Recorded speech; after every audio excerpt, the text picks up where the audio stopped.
Hey guys, welcome to a new video. Like, comment and subscribe if you enjoy. Without any further interruptions, enjoy the what if. With a quiet sigh, Ichigo's eyelids slid open to reveal the familiar ceiling of their entry point into Soul Society. He spent a moment allowing himself to fully awaken, before he slowly got up into a sitting position, checking himself for any lingering injuries. With a wince, he confirmed that though he was bandaged up, his soul form was making its displeasure known. Gritting his teeth, Ichigo got to his feet and steadily made his way towards the Reiatsu signatures he could sense in the cavern. He took a bend around a rock, and came face to face with a fist which he was in no position to dodge. His breath left him as his back met the unforgiving ground, and once he was able to shake off the blow, he looked up into the hard eyes of his best friend, whose bandaged fist was still outstretched. They had been friends for long enough to need no words between them, and for a few seconds of silence, they merely stared at one another before Ichigo scoffed lightly and said, "I know, Chad." With a nod and a grunt, Chad reached out and tugged Ichigo up onto his feet, and from the sidelines, Yoruichi's eyes narrowed in interest as Ichigo's Reiatsu, formerly dull with the taste of grief, focused into the razor-sharp edge of determination, and when feline eyes met Ichigo's gaze, they found hazel orbs with a faint bluish hue in them reeking of nothing but unyielding will. "Yoruichi-san, please tell us everything you know about the captains." And here, he flicked a glance at Chad, before tacking on, "And their lieutenants as well." After a moment of silence, Yoruichi leapt up and said, "If I'm going to be talking so much, I better get comfortable." And before the teens' surprised eyes, the black cat began to glow. With Rukia once more taken away for detainment, Inoue sat alone in the room holding the too still body of Ishida Ryu. The captain of the 4th Division had been kind enough to let a medic clean and dress his wounds and make him as presentable as possible.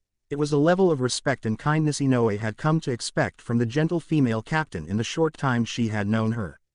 Still, as her tearful gaze tracked the now cleaned injury running from his left cheek to his waist, she couldn't help but wish that the scar was gone altogether.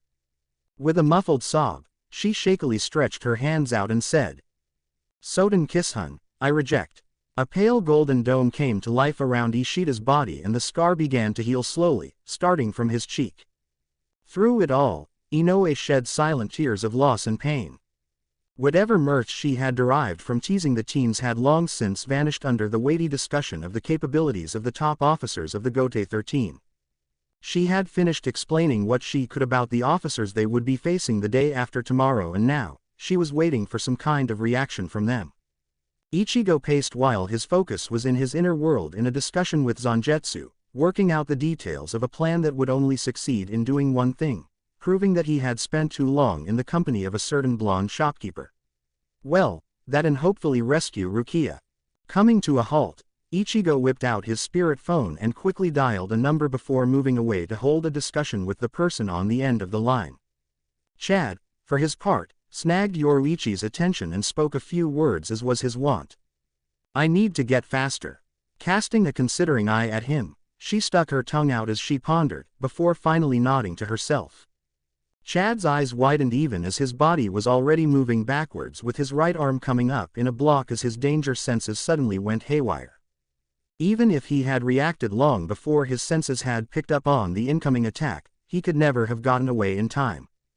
With a startled whoosh of breath, he plowed through one of the rocks in the training grounds, reducing it to so much rubble and dust. Quick as a flash, he was back on his feet with his powerful fist tearing through the air beside his opponent's face, close enough that he actually brushed her ear. Grinning at the surprisingly close counter, Yoruichi reached out and grasped his arm before he could retract it, and Chad had no time to think as he was flipped and subsequently smashed back into the floor hard enough for even him to feel it. Once his blurred vision cleared, he was able to see the dark-skinned former captain bent over him with a challenging smile on her face, a challenge he would have gladly answered if Ichigo hadn't spoken up from right next to them. As Ichigo spoke his one question, Chad could only take comfort at the fact that Yoruichi's twitch clearly showed that he wasn't the only one who had failed to notice his friend's approach. "Yoruichi-san, how fast are you?" Aizen Sosuke hummed to himself while he placed the last of the research books back onto the towering bookshelves in the underground archives room he currently occupied. "Nothing." Countless days searching for a different way to extract his prize had yielded no results. While deep in thought, he felt another tremor rack his frame and he gritted his teeth as he rode it out. They had been getting progressively more distracting as of late. A little over a week ago, while he had been preparing some things for his men for their mission, he had found himself doubled over and gasping for breath as pain like he had not felt in decades assaulted his soul, searing him to the core. He had actually passed out in his office and come around to find the worried face of his blind accomplice. He had wasted no time in smoothly collecting his composure and deflecting all questions aimed his way, benign as they may have been. Being weak was not something Aizen Sosuke did. Some investigation had revealed that the Hogyoku, which he had taken to constantly carrying on his person, had woken up again for the first time in over a century for no apparent reason that he could detect. He could only form theories about the cause, and they all inevitably led back to the now infamous Karakura town and a certain infuriating shopkeeper. Regardless, the fact was that at the time of its awakening, he had been the closest thing to the Hogyoku, something he had avoided doing the first time over a century ago, and as such, he had been the most convenient source of sustenance nearby. The godly orb had taken something from him that day, but as was the nature of the construct, he had forgotten that he had ever possessed it in the first place. And so, without ever knowing it, Aizen Sosuke was somehow less than he had been about a week ago.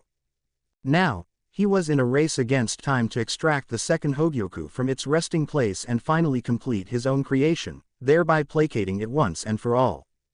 However, Aizen had made a miscalculation when he had first created the Hogyoku. At the time, he had concluded that the orb was incomplete, and sought out ways to complete it by feeding it the souls and potentials of various individuals in Soul Society. He had never investigated why the Hogyoku had not been created in a perfect form. Urahara Kazuki had done so.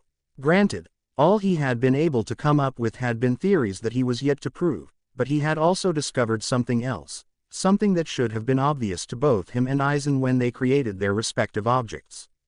The Hogyoku fulfilled the innermost desires of its wielder's heart.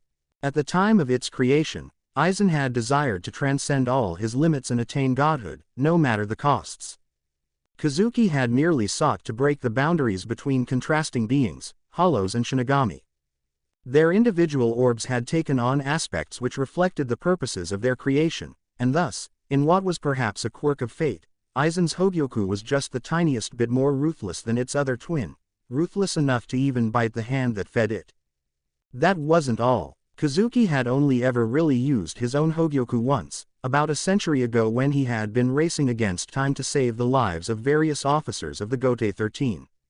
Aizen, however, had been spawning Arankar for years. His Hogyoku was significantly more depleted than Kazuki's. He sighed to himself as he turned away from the shelves which could reveal no answers, and began to make his way towards the 12th Division for one last try. Well, Kuritsuchi Taicho should be getting the news now. Jin is such a bright young man, dangling the Quincy as bait to get Mayuri out of his division. Silence descended on the group once Ichigo had finished outlining his plan. Beside him, Chad was locked in contemplative silence, wondering at just how crazy his best friend could be sometimes. For her part, Yoruichi's mind was experiencing something of a shutdown as she just about boggled at the sheer brilliance of Ichigo's plan. Granted, it was not without its difficulties and potential pitfalls, but it was as complex as it was simple and just frighteningly possible. Shaking off her preoccupation, she nodded to herself and said, "Okay, we'll try this your way, since it wouldn't really be changing much, it would just be something of an insurance, but first." And at that, she pulled out life-sized cutout of a featureless person, before continuing. "I don't know if you know this, but Zanpakuto have 2 releases." Preempting her speech, Ichigo cut in. "Shikai and Bankai." Pleased at his knowledge she said, "Good, if you know that, then you must know how long it would normally take to attain Bankai, mainly because it requires the materialization of the persons." Slowly, she trailed off as with a swirl of fluid darkness, a tall older man was suddenly standing just behind Ichigo, somehow lending the impression of a guardian sheltering his charge. Judging by the amused glint in Ichigo's eyes, he was well aware of the identity of the newcomer, and the way he subtly leaned back into the man's figure strengthened Yoruichi's conclusions. Releasing the breath she had been holding, She marveled to herself even as she shook her head. I really should have known better by now. Focusing on the piercing gaze ineffectively hidden behind the man's shades, Yoruichi said. Well then, I'm sure I can leave the rest to you, Zangetsu. No words were needed as a slow incline of the head was all it took to have Yoruichi rapidly focusing on the next item on the agenda. Good, then I'll be leaving now. Sato-kun, you'll be coming with me. We'll see if we can't get your speed up significantly. With a flutter of orange and purple, she appeared beside Chad and then, in the next breath, they were gone. Ichigo inhaled, held it in, then exhaled, and with that breath, he let go of all the troubles and worries of the future and rooted himself in the now. He turned to meet the eyes of his most faithful companion, and when he did, he knew what kind of lesson, for it could be nothing else, this was going to be. In perfect silence and synchrony, they both drew their blades and began to dance. Craters sprung into existence as the two titans unleashed their full might with an explosive start. There was no time for exploratory attacks and teasing lunges, this was full-scale war between the orange-haired teen and his sable-haired counterpart. Blows aimed to kill were turned aside at the last instant and returned with interest. Blistering discharges of powerful Kido spells rewrote the landscape of the extensive training grounds as small hills were reduced to smoking valleys. Through it all, Ichigo forgot all about Rukia, and Inoue, and Chad, and Ishida, and the mission, and Soul Society, everything. He possessed only one thought, breathed only purpose, embodied only one principle. Cut, as their blades, shaped like the lethally elegant cleavers of his shikai, crashed into one another, he heard another voice in the stillness of his being. A mantra, repeated constantly, until there was no space for anything else. He lost all sensation of time and mortality and pain and weakness as the words from the voice became the very essence of his existence. And so, he was unaware when the 30th hour passed and 3 people arrived in the training grounds. He was also unaware of the shock that splashed across their faces as they beheld his battle with the avatar of his power. Even when 2 of them left, and the 3rd moved far away to continue his training, he remained ignorant of all but the quiet serenity that was his dance with Zangetsu. The clang of steel on steel only served to reinforce the mantra etching itself into his soul, and soon, the clangs began to follow the rhythm of the voice until Ichigo finally reached a state of perfect understanding with the words, and at the instant that he knew them better than he had ever known his own breath, they exploded in one last echoing yet soothing rush of sound. Abandon your fear, face forward, never look back, never stand still, retreat and you will age, hesitate and you will die, go forth and tear the heavens asunder. As the sound of the last word finally died out, Ichigo's vision slowly returned to the here and now and he found himself holding a sword which was just about kissing Zangetsu's neck. Like the shattering of a glass window keeping out the howling of the wind, Ichigo abruptly snapped out of his trance-like state and only then was he able to fully appreciate the punishment he had just put his still recovering body through. Stumbling from the sheer exhaustion of battling non-stop for almost 2 full days, he would have fallen if not for the steadying hand keeping him upright, and as his vision slowly succumbed to the darkness of fatigue-fueled unconsciousness, the last thing he saw was the now ragged and torn cloak of his similarly battered companion. Zangetsu slowly eased Ichigo down onto the ground and then subsequently collapsed onto the floor next to him in a rare show of gracelessness. He relaxed into himself as he felt Ichigo's vast reserves of Reiatsu already replenishing in his exhausted rest, and with that recovery, his own corresponding increase in strength that renewed energy flowed into him from their bond. It was not a pleasing thought. Zangetsu suspected, though at this point he was merely lying to himself, what the cause of Ichigo's quick recovery in the reishi-dense air of Soul Society was, but he found himself reluctant to broach the topic with the teen resting beside him. Still, while a huge part of him was elated at Ichigo's success after a mere 2 days, it was only a part of him, no matter how huge. Another much smaller part was not of the same temperament. Regardless, he knew that Ichigo needed these scarce few hours of worry-free rest, and he would see to it that he got what he needed, as he always had. Hours later, Ichigo stirred into wakefulness and opened his eyes to find Zangetsu seating on the dusty floor beside him, and somehow managing to make it seem like he was reclining on a throne, the elegant bastard, and wondered to himself why the older man was still materialized. Zangetsu easily sensed Ichigo's confusion, though he was also pleased to feel that Ichigo was actually happy he was still here. Rising gracefully to his feet, he waited a few seconds for Ichigo to do the same, and in that time, he asked himself for the millionth time if he should do what he was planning on doing. Asked himself if Ichigo would be able to rise to the occasion in the short time they had left, about 20 hours and counting. He then promptly mentally smacked himself for ever doubting his wielder, though a small part of him was still pessimistic about the chances of success. Seeing that Ichigo was standing, he began. Bankai. At Zangetsu's first word, Ichigo left off examining his surprisingly pain-free body, and focused on the older man. The full release, the final stage of a Shinigami's power. To attain Bankai is no easy feat, but ultimately possible, as you now know. To achieve Bankai is to master Shikai, most often shown by materializing one's Zanpakuto spirit and besting it in one-on-one combat.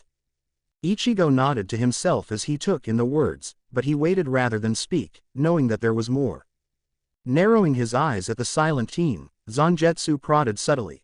You have achieved Bankai now, Ichigo, and you can enter into that state if you want. Furrowing his brows, Ichigo pondered on the feeling he had, wondering why he felt like he was missing something, before finally deciding that it didn't matter if he couldn't figure it out, he would simply trust his instincts as he had been learning to. Seeing the contemplative look in Ichigo's eyes slowly change into one of stubborn determination, Zangetsu smiled to himself and murmured in a low and pleased voice. Very good, Ichigo, very good. Blinking at the man's words, Ichigo was barely given time to feel any pleased embarrassment before Zangetsu continued, now speaking in a powerful voice that caught and held all of Ichigo's attention, even as the taller man began to slowly back away from him, all the while maintaining steady eye contact. Achieving Bankai is the easy part, Ichigo, merely defeating a manifestation of the user's Shikai, and yet, it is where most people would stop, where they would cease to advance. They forget that to achieve Bankai is not to master it, Ichigo. Bankai, what does the word mean, Ichigo? It is more than just a release of power, it is a release of self. It is the purest expression of the core of a Zanpakuto, the most perfect representation of the soul of the Shinigami. Bankai shows the Zanpakuto spirit, and the user's soul, as it has always been. It embodies the principles and ideals of the soul. It is perfect harmony, perfect balance between Shinigami and Zanpakuto, a union where they become one, and thus able to achieve everything that was previously out of their reach. Ichigo didn't know it, and really, neither did Zangetsu, but Zangetsu's words held far more importance than either of them could know at that time. In his zeal to communicate to his wielder the importance of the full release, he had touched on concepts so profound that they were known only by few other people, one of whom was not a Shinigami. His words held a truth that would have shocked any Shinigami in the Gote 13 on account of its crushing truth and simplicity. One could see the truth in the various Zanpakuto in Soul Society. For instance, take the captain of the 2nd Division as an example. Her Shikai was one that killed an enemy in 2 blows. Essentially, it was a power that only allowed one chance of failure, one mistake. There were no second chances with her. It showed the standard she held everyone else to, but her Bankai showed the standard she held herself to. Jakuho Reikoben, a weapon that kills in one strike, one that offers no room for failure. In a similar vein, every Zanpakuto reflected the core of its wielder, in its Shikai, but much more purely so in its Bankai. And Zangetsu was no different. The full release, Bankai. For such a softly spoken word, it sure had a lot of effect. With absolutely zero warning, the entire cavern that Ichigo was standing in trembled as the air around Zangetsu was ripped apart at the sudden explosion of power. Ichigo was too mesmerized to even flinch at the wave of sound and power, so much power, that swept past him. A wave of darkness so potent the light seemed to quaver before it followed close on the heels of the wave of sound, and with barely a breath, Ichigo found himself staring at what looked to be the night sky. He could even make out a full moon. And then with a rushing sound, the vision cleared from his eyes and he was staring at another figure where Zangetsu had once stood. The new man, though, maybe teen would be more fitting, was a little shorter than Ichigo and even slighter in form. He had his head down so Ichigo couldn't make out his face, but he didn't let that deter him from taking in the figure in its entirety. As his eyes swept from the bottom of the person's feet to the top of their bowed head, he found himself almost alarmed at what he was seeing. The person was still, too still. Slowly, the head came up, and when Ichigo met his eyes, he cursed. Shit. A sonic boom. A flash of black blood in the air. Renji drew to a halt outside the cells of his division, and peered into their gloomy depths. He sighed wearily at what he found. With just a few hours more till her execution, Rukia was a wreck. Gone was any trace of the straight-backed resolute woman who had stared down Kuchiki Byakuya, and in her place was this desolate and sad person. He wondered if the death of her friend had done this to her, or maybe it was the shattered hope of a foiled escape, or maybe it was both. Once again, he sighed to himself and wondered if there were any words he could say that would not come out as trite and transparent in their selfish desire to relieve him of the guilt festering in his chest. He was powerless. Years ago he had promised to gain the strength needed to stand beside Rukia and follow wherever she went, but once again he was left only looking at her back as she was led someplace he could not follow. He had failed. He had known Rukia for years, decades, and yet it had not been him who had almost gotten her out. Instead it had been a young human child who had only known her for a few months. He acknowledged that the small part which hated Kurosaki Ichigo was merely trying to shy away from the truth that he hated himself. Still, no matter how much self-loathing he was feeling at the moment, he knew it paled in comparison to another's, and here, he flicked his gaze at the desk which had been relocated to the room with the best view of the cell. Kuchiki Byakuya steadily worked away at his paperwork. A day earlier, Renji would have been after his superior's case using all the passive-aggressive tactics he had been forced to pick up in the 6th Division, but when they had gotten the news of Rukia's near escape and brush with death, he had glimpsed, for a breathtaking instant, the turbulent storm of emotions under the mask of the Kuchiki head. And it had been in that moment, as he looked on the face of Kuchiki Byakuya the older brother, that he had finally managed to let go of the hate he had harbored towards his captain for doing nothing. At the moment that the serf of the Kuchiki household had delivered the message, Byakuya had looked like a man who had just gambled everything on a long shot, and lost. It was then, as the emotion flashed lightning quick across his captain's face, that Renji had a moment of painful realization. The only time that Rukia could have escaped would have been just before he had gone to her before getting called to the lieutenant's meeting. And he knew that the only visitor who had seen her before then was his own captain, when he had confronted him on the way out. So, Renji concluded that the accomplice in her escape attempt had to have been present and close by, since he had only had a 5-minute window between when Renji had left the prison, and when he had returned to deliver news about her friends. On the heel of that thought came another. He delayed me. Kuchiki Taicho delayed me for almost a minute before I left again. He could be reaching, he knew, but somehow, he was sure that Byakuya had known that someone was waiting to try to free her and had acted to give them a better chance of success. Renji knew that he was most likely wrong in his conclusions, but he clung to them with an iron grip born of the desperation to believe that he was not the only one in this despair. At his corner desk, Kuchiki Byakuya signed another request form, exerting all his inborn self-control to make sure the pen didn't go through the top of the table. Again, he had barely managed to switch out the last desk before anyone noticed. Both men, in their preoccupation, never noticed the huge shadow slinking away from the room and then disappearing from the division altogether. Ichigo could do nothing to keep in his cry of pain as he once more plowed into the ground at bone-jarring speed. However, he had already learnt from his previous mistake and was already rolling out of the way. Right on cue as a piece of darkness shaped like a blade kissed the floor where his head had lain scant moments before. The resulting explosion still tossed Ichigo away like a rag doll, but it gave him the space he needed to catch his breath before his assailant was once more upon him. His own sword leapt up to turn aside a blow that would have removed a greater portion of his torso. His still sore wrist had taught him to avoid dead stopping as many blows as he could. Before he could capitalize on the opening, a foot met his jaw, nearly fracturing it. As his feet left the floor, he felt a bruising grip on his ankle, and with a curse he was swung over his opponent's head and back into the floor, where he laid for a fraction of a second. It was too long. He coughed out a pained breath as the black blade pierced through his left shoulder, pinning him down like a cruel little boy's science experiment. He raised his eyes and glared defiantly back into the dispassionate blue gaze staring down on him.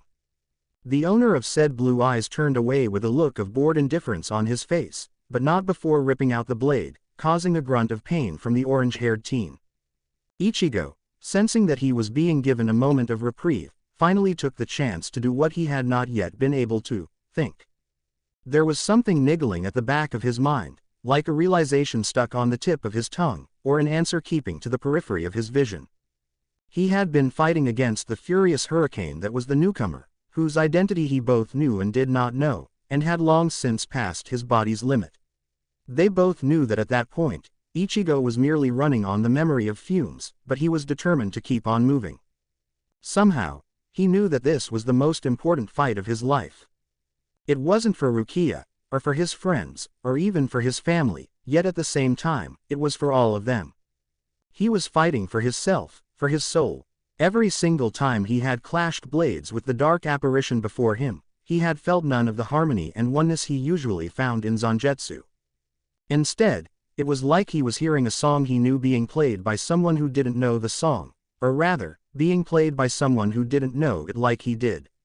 It was frustrating and driving him mad, but on some level, he was sure that there was something important missing and he knew the answer to it. He just had to realize it for himself.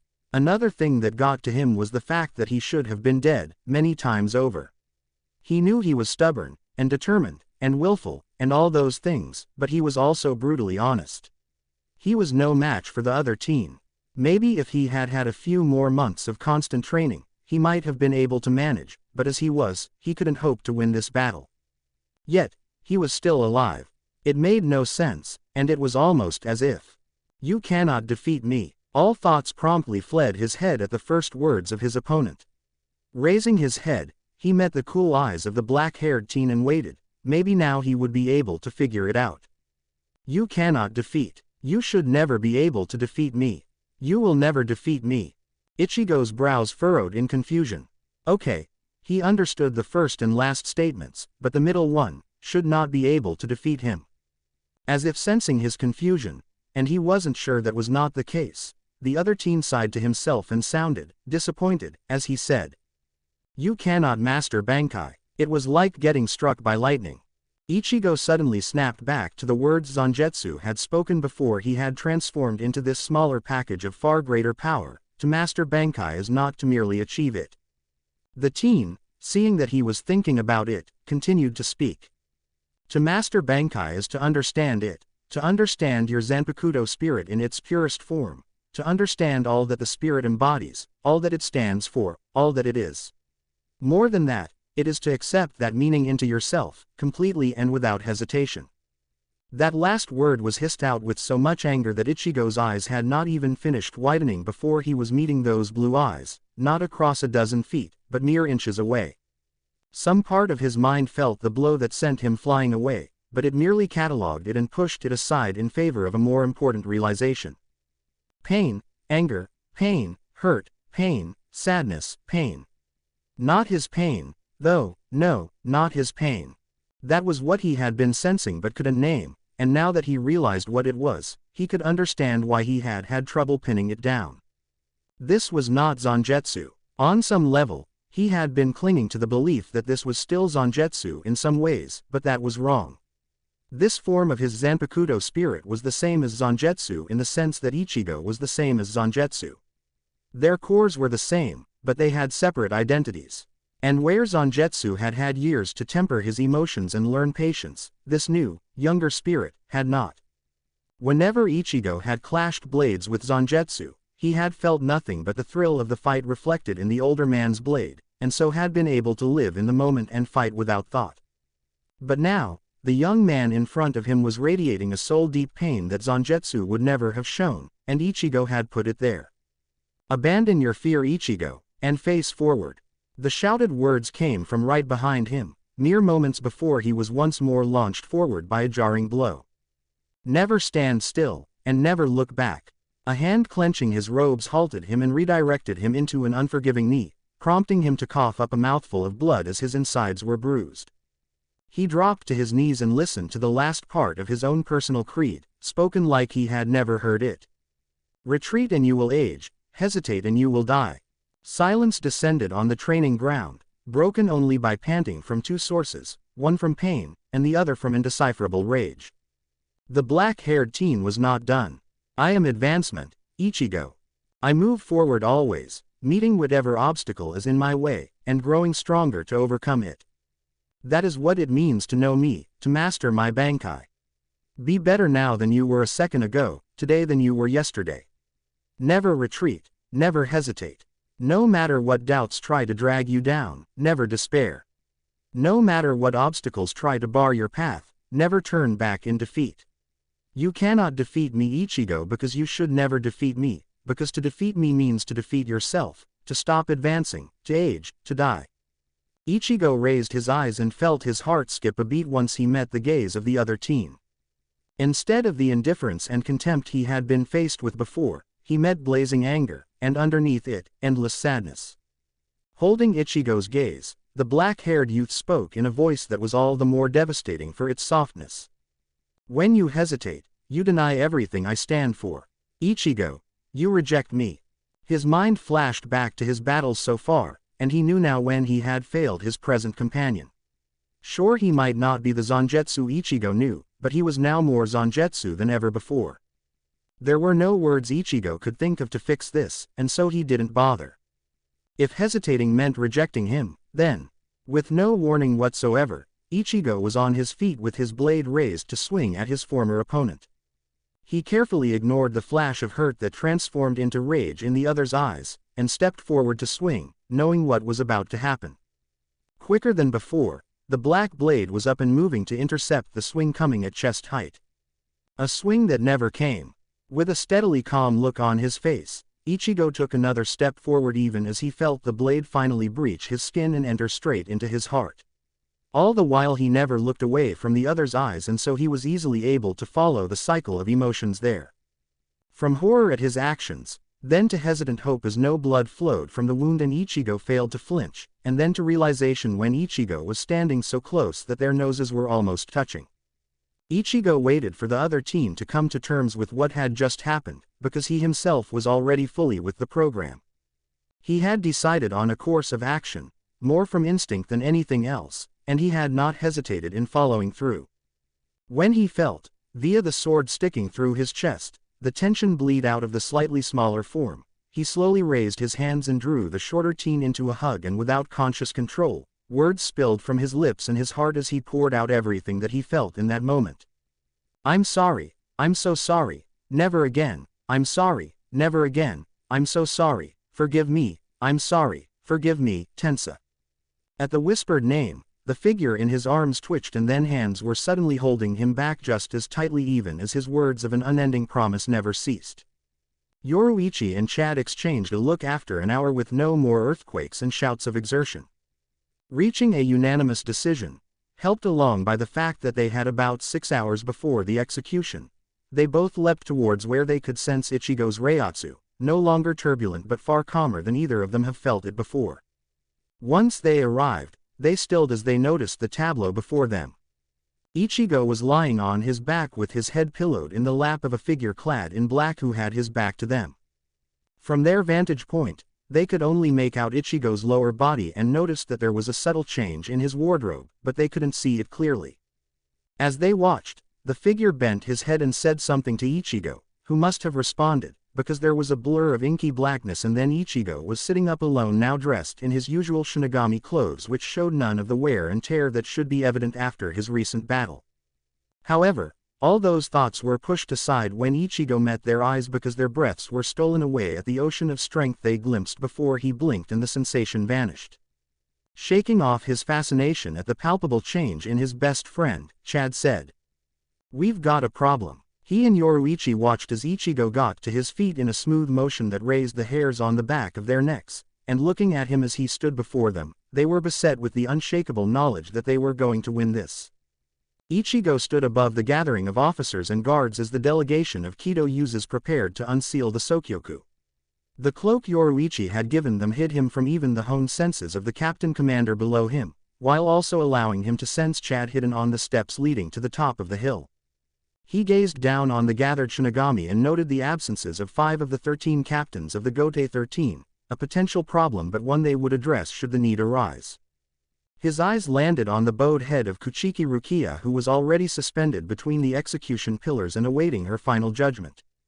He released a breath and felt Zangetsu's soothing strength flow into him even as his wild and untamable energy flowed back into the avatar of his soul. Hours later and he was still marveling at the effects of becoming one with his Bankai. He knew that he was far from having mastered its use, but now it was only the problem of knowing the steps to the dance in his mind but not his body, something that only training and experience using his Bankai could fix. Now that he knew the truth of his own soul, he found that he no longer felt any reservations at entering into battle.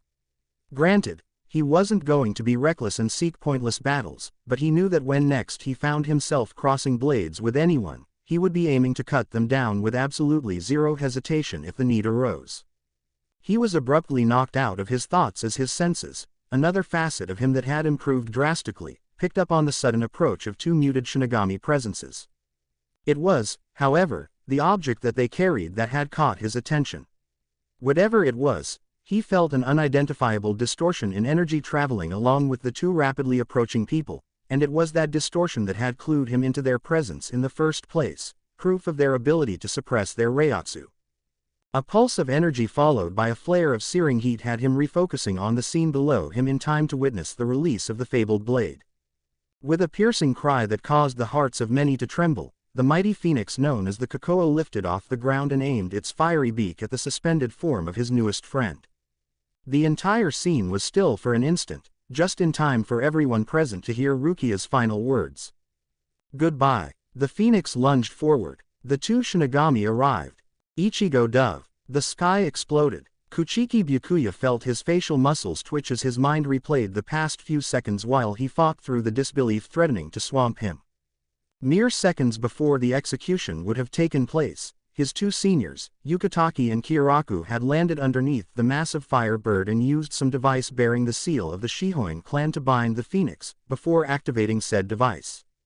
Whatever cloak must have been hiding the object fell at the moment of activation, allowing them all to sense the distortion of Reiatsu racing along the ropes to impact the mighty phoenix. Yet, they had miscalculated. While it was true that the device would have been enough to destroy the execution blade, they had failed to take into account one fact. The power of the Sokyoku increased tenfold when it was in the act of piercing a prisoner. That is to say, the Shihoin clan had created an object capable of overpowering a Zanpakuto with the power of 1,000,000 Zanpakuto, but not one with the power of 10,000,000 Zanpakuto. That is where Ichigo came in.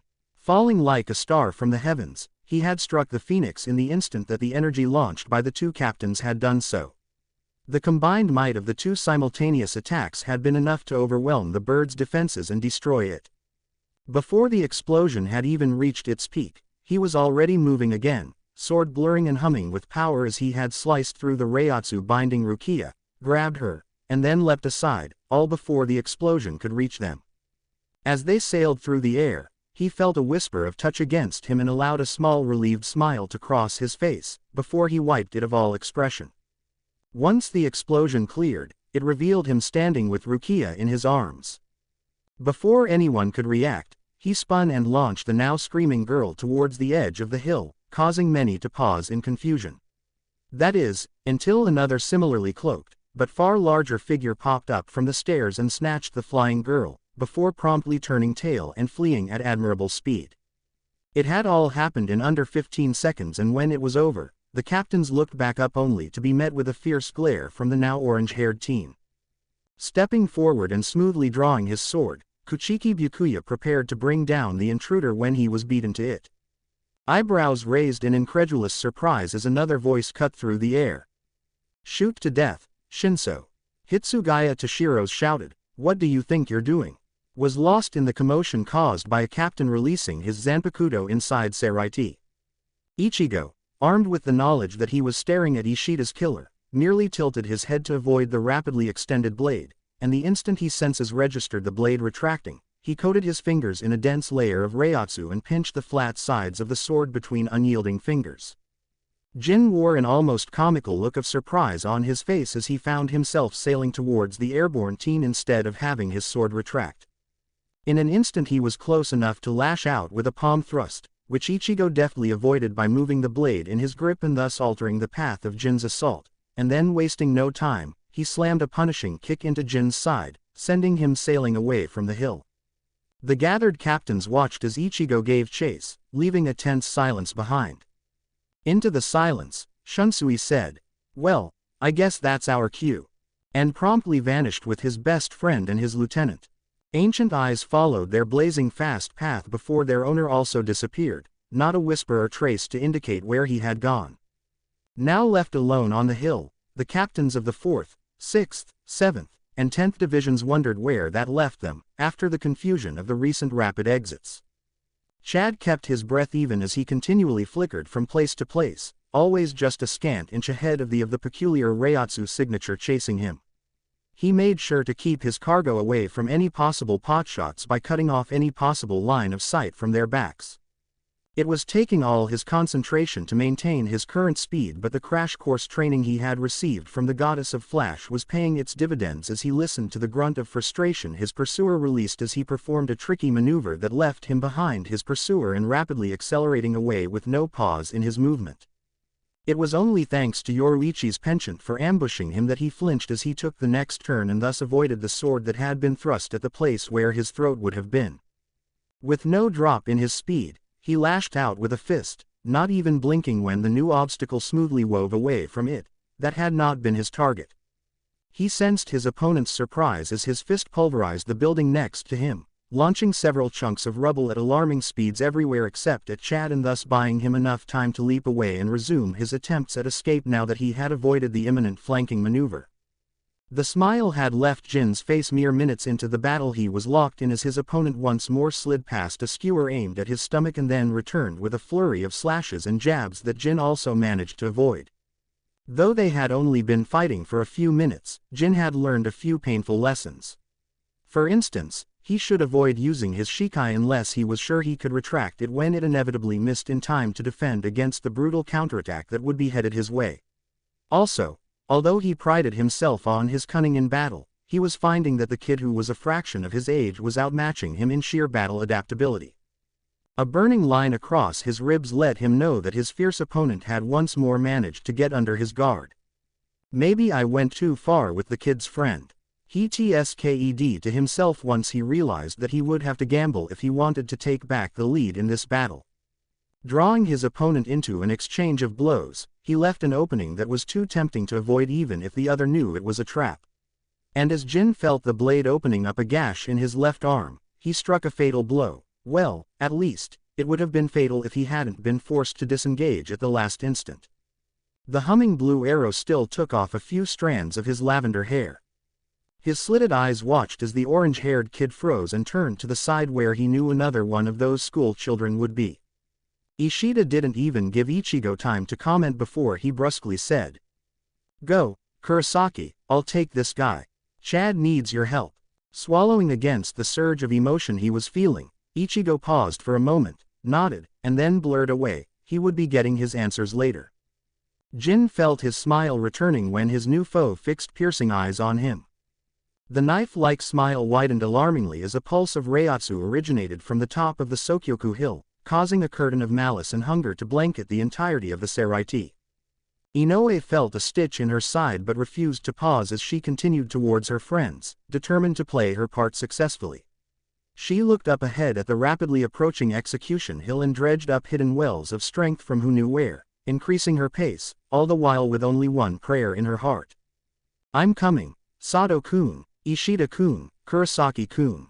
After what felt like an eternity of never-ending corners, she finally set foot on the demolished battlefield and allowed herself a half-second to pause and take in the scene before her.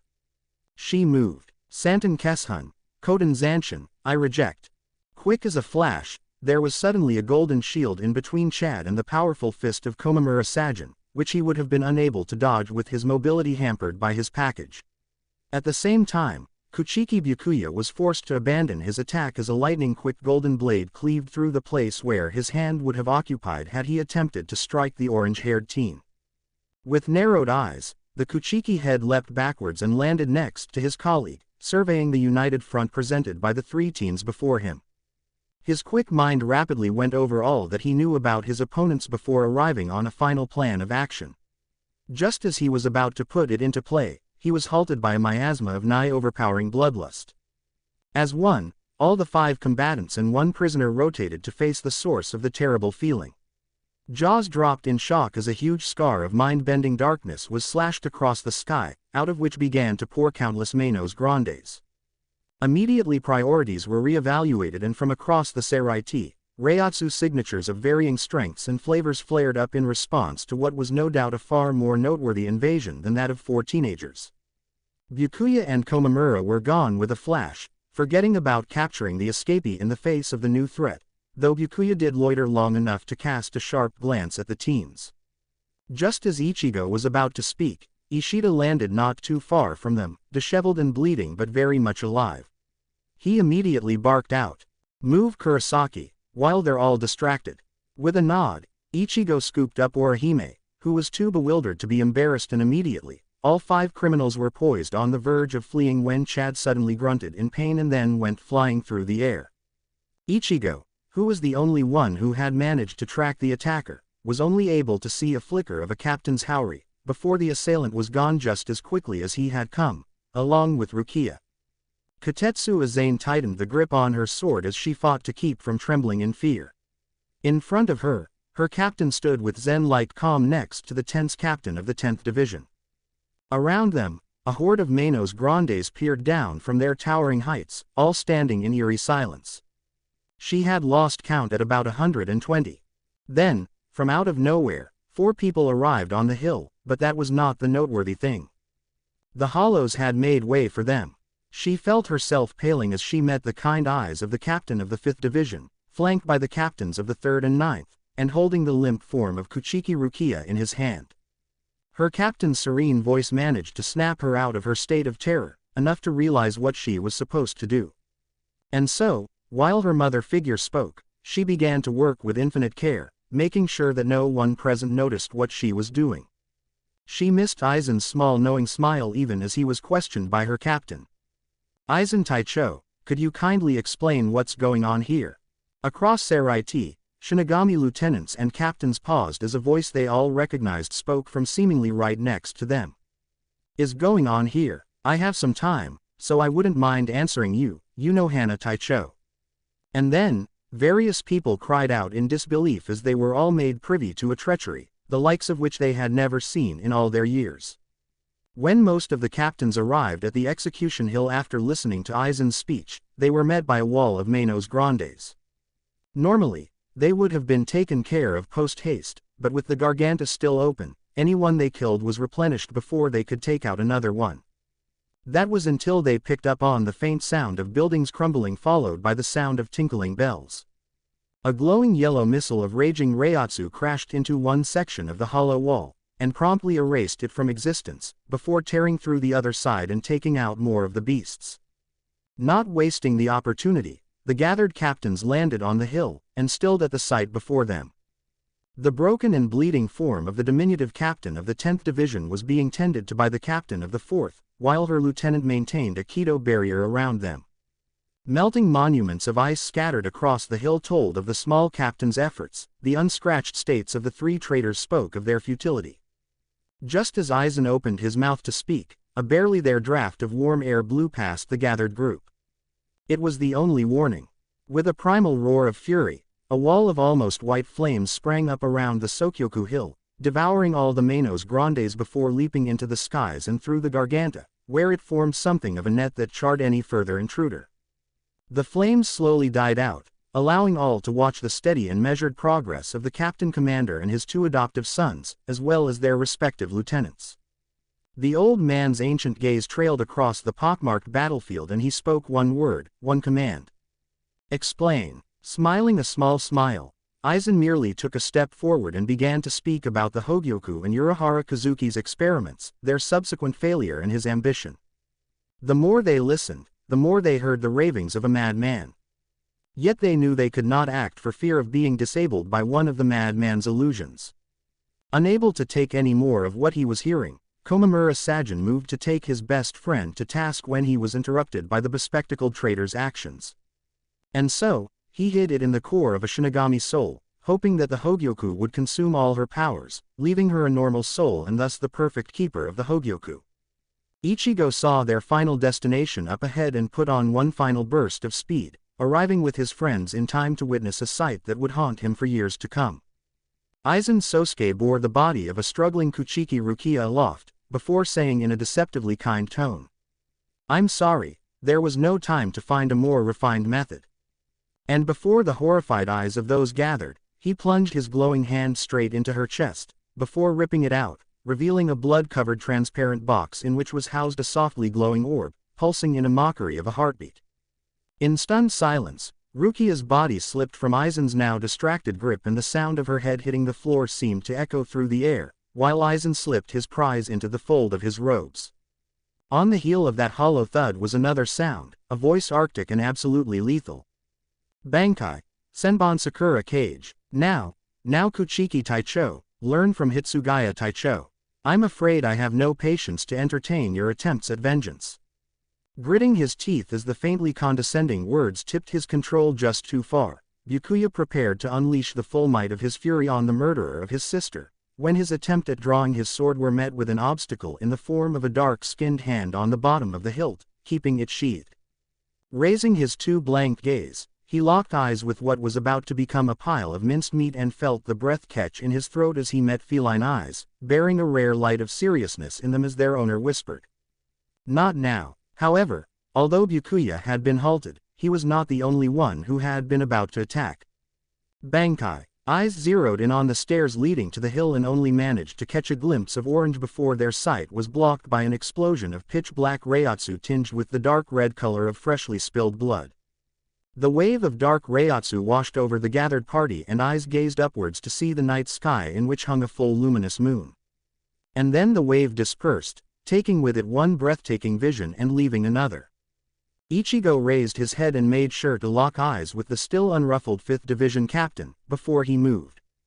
He drew inappropriate amounts of satisfaction from watching those eyes widen in shock as he covered the distance at almost the speed of thought. Ichigo was very fast, but had he had the time to get his body used to his new form, he would have been blindingly fast. Even faster than Ichigo had moved, Aizen drew his sword and swung, not at the place Ichigo seemed to be, but at the place where he detected a black blur, assuming that Ichigo had set a trap for him. He was correct, partially. With a clang of steel on steel, Aizen's sword met the black blade that had been aimed at his side, but his smugness evaporated as the figure halted to reveal the wielder of the blade. Piercing blue eyes smirked back at him from under a head of black hair. A whisper of sound let him know where Ichigo was, and he knew that he would not be able to disengage fast enough to react, and so, he reached out with his free hand, making sure to reinforce it as much as he was able. As Ichigo swung with a shout, his ears picked up another voice. "Getsuga, Bankai, Kamishini no Yari, Tensho." The explosion of Ichigo's Bankai release paled in comparison to his attack. The ground shook, the air trembled, and the captains were forced to release their reiatsu to keep from being swept away by the wave of power. Those present were tense as they waited for the dust to clear. Once it did, they goggled at what they saw. Aizen had been knocked back a few steps away from Ichigo, and he was currently staring in muted shock at his hand which was bleeding from the gouge carved into it. His tattered and blood-soaked sleeve, as well as his singed and slightly dirty face showed that while his attempts at shielding himself had worked, he had underestimated the power of the attack. Ichigo panted as the exertions of the past few days took their toll on him, that coupled with his first-time use of his Bankai in combat just made the fatigue all the more prevalent.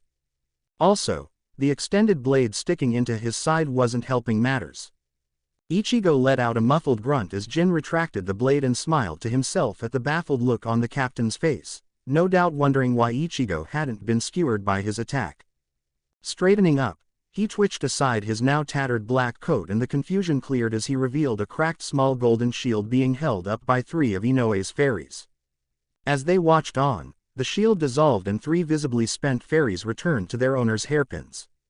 With a grateful nod at the redhead, he turned back to face Aizen and paled at what he saw. The bleeding captain was staring straight at him. He was not smiling. Pushing aside all his pain and fatigue, Ichigo leapt back with all his might. It saved his life. He wasn't able to open up enough distance to completely avoid the sword that was suddenly swinging at his neck from less than 3 feet away.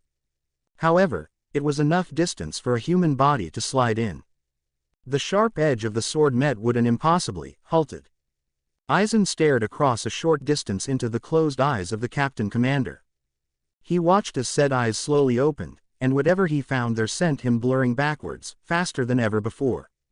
With Ichigo now standing behind the Captain Commander, Aizen knew that if he wanted to tear the little upstart apart he would have to resort to illusions, and just as he was about to do that, his time was up.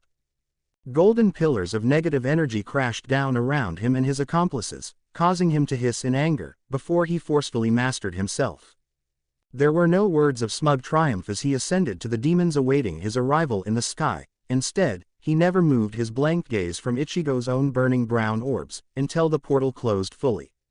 As soon as the traitors had vanished, Ichigo was a flurry of motion. In a blink, he had his phone out and by his ear and waited impatiently until he heard it connect. Giving the listener no time whatsoever, he bit out, "My family and friends, now." His panic must have bled through his voice because the person on the other end was more serious than he had ever heard as he replied, "On it." Ignoring his friends now gathered around him along with Yoruichi and the Captain Commander staring at him nearby, he waited tensely until he heard words that had him slumping in relief even while they were still surrounded by captains.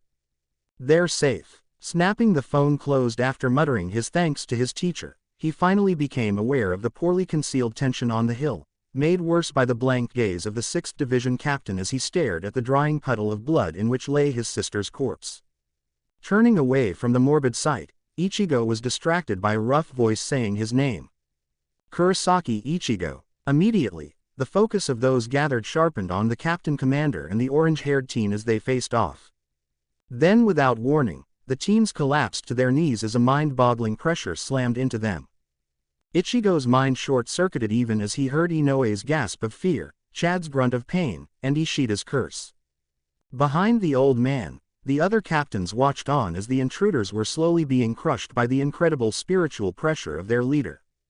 Amongst them, Jashiro and Kyoraku worried that their teacher might have been wrong as they heard the pained gasping and panting from the children kneeling before their former master, so reminiscent of their own younger days when they had asked to be taken on as his apprentices. It was only later, after much introspection, that Ichigo realized what had made him react. Under the enormous weight of the commander's power, his ears managed to pick up the faint sound of 3 distinct voices, all wordlessly saying the same thing, all calling out in pain, asking for help. Suddenly, it was like the storm of heated reiatsu didn't matter. He felt it, scorching his skin and very soul and threatening to turn him to ash, but he ignored it. He dove deep into himself, deeper than he had in any of his meditations, and then he pulled. Years after the event, when stories were told, they would all begin the same way. It was around midday when night fell across Soul Society. Completely different from when Ichigo's reiatsu had left the sensation of a moonlit night, this time, the sun was completely blotted out and the skies painted black as Ichigo's reiatsu surged past whatever limits it had been under before.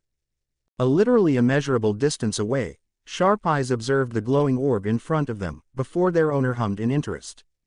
Under the cover of the new night sky, the Karakura teens realized that they could now draw a breath without feeling like their lungs were staging a revolt. As one, they raised their heads from where they had been pressed into the floor and beheld a marvelous sight. Ichigo stood tall before them, long black coat billowing in the wind kicked up by the reiatsu storm, and a red-tinged softly glowing black outline around his figure. Across from him, the Captain Commander stood in the center of an inferno as Ichigo's paradoxically luminous black reiatsu clashed with his ancient molten power. When it seemed like the clash of power would destroy the very ground they all stood on, both sources of reiatsu abruptly cut off, the Captain Commander's because he had seen what he wanted, and Ichigo's because he had finally passed out. As Ichigo collapsed forward, a dark-skinned figure caught him and the last thing his eyes saw was a small white-clad person running towards him from the stairs leading to the hill, crying out a single name. Ichigo. It had worked. Chapter 10. We Three Kings. Ishida flexed his fingers to soothe the ache which had set into the delicate bones of his hand from hours of uninterrupted knitting. With the ease of long practice, he packed away his sewing kit and placed it where no one would accidentally step on it again. He was stalling, and he knew it. Sighing to himself, he got up from his seat by the door and entered the room which already contained 2 people, only one of whom was conscious. Silently, he came to stop beside the person sitting by the bed, and only then did he allow his eyes to fall onto Ichigo's unconscious form. He bit back another sigh. In a move that only someone like Ichigo could pull off, they had stormed Soul Society to rescue a friend they had only known for a few months, and ended up uncovering an elaborate plan of treachery which had been in the works for decades. And then Ichigo had gone and passed out into a semi-coma, one he had been in the grip of for the past 5 days.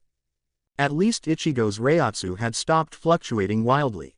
Once more squashing the urge to sigh anew, Ishida placed a hand on the small shoulder next to him and said, "Come on, it's time for the meeting, Kuchiki-san." Nodding to herself, Kuchiki Rukia rose from her seat, and after one last glance at her friend, followed Ishida out of the hospital room. The captain commander was waiting. Inoue hesitated just as she reached the door, and it was only the knowledge that Chad and Ishida were standing with her that fortified her enough to be the first one through the massive doors. Once she was through, her eyes immediately sought out the serene blue gaze of Unohana Retsu and she felt the last of her nerves settle. Coming to stop before the gathered captains, she reflexively bowed her head and chirped a greeting before she could even think about it. A low chuckle from somewhere to the side prompted a blush to splash across her cheeks, before she raised her head with a vaguely sheepish expression. Behind her, Ishida observed keenly how Inoue's actions effortlessly lessened the tension which had been rife in the room. Without further delay, the sudden sound of a cane slamming into the floor had everyone refocusing on the matter at hand. The ancient gaze of the captain commander swept across the gathering, picking out and then discarding the 3 vacancies which existed in his ranks. Zeroing in on the 3 teens standing before him, and the white-clad girl standing beside them, he opened his mouth to speak when he was uncharacteristically interrupted. 13 pairs of eyes watched in uncomprehending shock as Kuchiki Byakuya nonchalantly stepped away from the lineup of captains and glided on silent feet to stand behind the stunned form of Kuchiki Rukia. And there, with the expression of someone reading a newspaper in the park, he gazed back at the captain commander as though to say, "Next page please." Yamamoto, closed eyes and everything, continued his speech since nothing had happened. "The recent events have thrown Soul Society into a state of war." It was a simple statement really, but its effect was profound. The faint sensation of danger which was inevitable with a gathering of so many powerful people suddenly sharpened into something a little more definitive as the captain commander's words made real the tribulations on the horizon. From his place in the lineup, Zaraki Kenpachi allowed his lips to stretch into a macabre grin as his steadily rising bloodlust added to the miasma of Reiatsu already present in the room. Continuing on, Yamamoto spoke. "With the death of the Central 46 and in accordance with Soul Society law during a war, legislative, judiciary, and executive powers now rest with the Gotei 13. What went unsaid but heard by all was the, 'rest with me.' Before we address the issue of what we will do about Aizen, we must first address the issue of the Ryoka who invaded Soul Society." Chad straightened and shifted subtly as the attention of the entire room came to rest on him and his friends. He stared back placidly while he felt the scrutiny of so many powerful people. Now was the defining moment. Prior to the meeting, they had all spoken with Urahara-san and Yoruichi-san on how they were to handle the inevitable inquisition. Their advice had been unanimous: be completely truthful. What the teens didn't know, though Chad suspected, was that Urahara had carefully kept them ignorant of the real happenings in Soul Society in a bid to keep the Gotei 13 from exterminating the teens as was their wont whenever they came across anyone who displeased them. The voice of the captain commander boomed, drawing his attention back to the room and causing the teens to tense. "You are all youngins, but you can no longer be treated as such. Explain yourselves." Taking in a deeply fortifying breath, Chad began to speak. He told them what he knew about the meeting between Ichigo and Rukia, with Rukia filling in parts of the story where needed, as well as the events following Rukia's illegal transfer of powers to Ichigo. With the help of Ishida, Inoue, and Rukia, he detailed all that he could remember about the days they had all spent together, leaving out things like the training he and Ichigo had undergone together, as well as glossing over Ichigo's encounter with Grand Fisher. He saw no need to give them such ammunition against his best friend. Finally, he got to the part everyone wanted to know about, the invasion. At this juncture, Ishida picked up the narration. He spoke of their entrance into the caverns below the Sokyoku with a bland and unreadable tone. He explained that they had obtained Shinigami uniforms as well as dyed Ichigo's hair brown since, as experience had taught them, the first thing people usually sought when looking for him was his bright orange hair. Next Ishida talked about the distraction Chad provided as well as his getting waylaid by the captain of the 8th Division, before he was interrupted by Sui Feng, who mentioned her own encounter with Ichigo, helping to put the timeline in perspective. Ishida carefully ignored the tension seeping out of the Kuchiki clan head as he spoke about their foiled rescue attempt. Ran into Captain Ichimaru. I don't remember much of the fight, except the feeling of his reiatsu before I blacked out, only to wake up in the 4th Division with Inoue next to me. Taking it as her cue to speak, Inoue told them about meeting Unohana Taicho and following her in her duties at her division. Then she mentioned how she had been healing Ichigo after his fight when they had both felt Ishida's reiatsu vanish. Ichigo had taken off, leaving her to track down Chad and Yoruichi to offer whatever healing was needed. After she had healed Chad, she had elected to return to the 4th Division, assuming, and rightly so, that her friends would be taken there after their encounter with the former captain of the 3rd Division. It was here that her tale faltered. The people listening to her watched as she gazed at her hands in confusion while she tried to make sense of the events she was about to report. Ishida-kun was lying there, and I knew he wasn't breathing.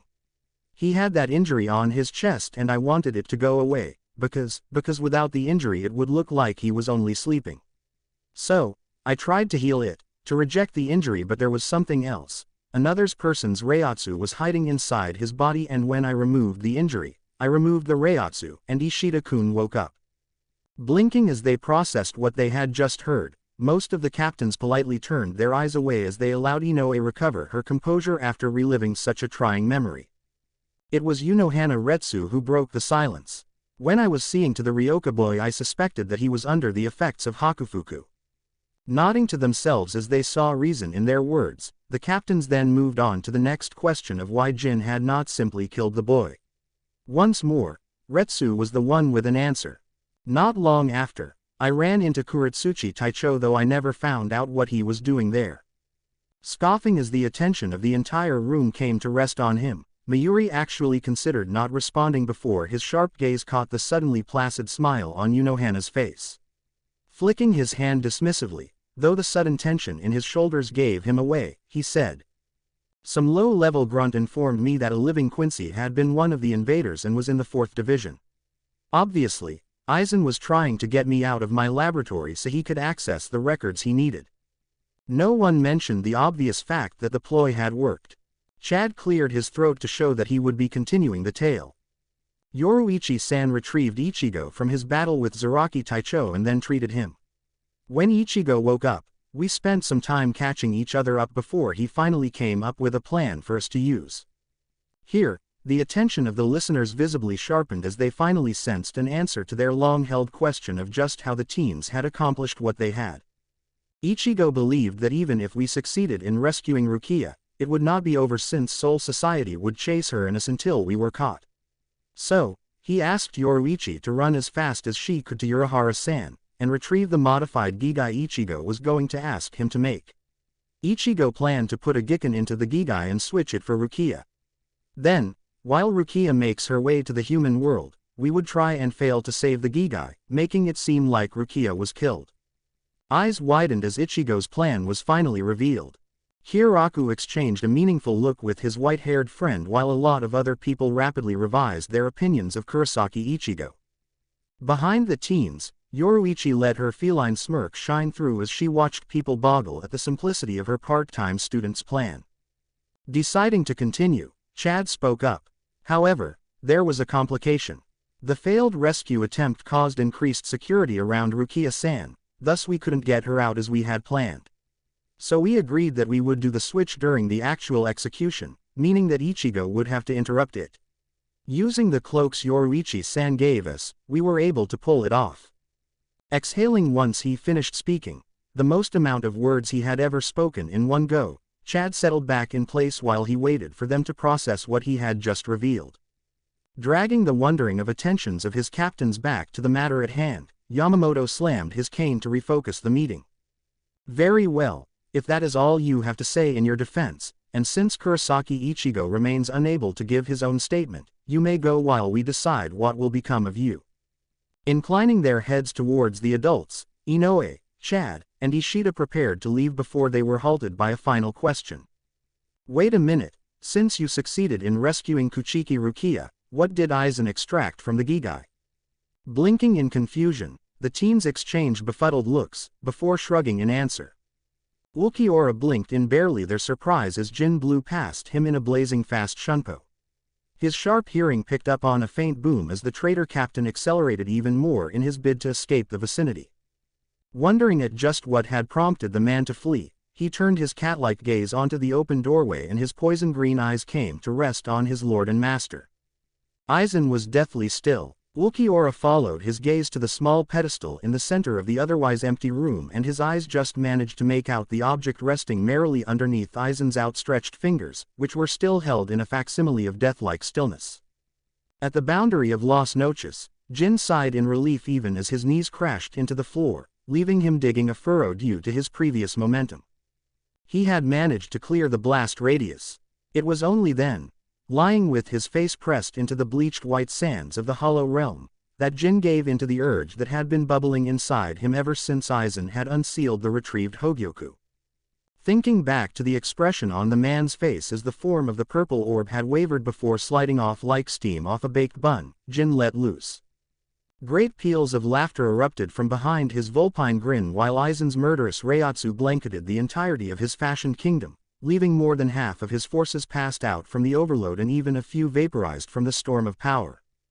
Meanwhile, back in the room, Ulquiorra grit his teeth while he strained to maintain consciousness as Aizen strode past his prone form, carrying with him the raging maelstrom of death.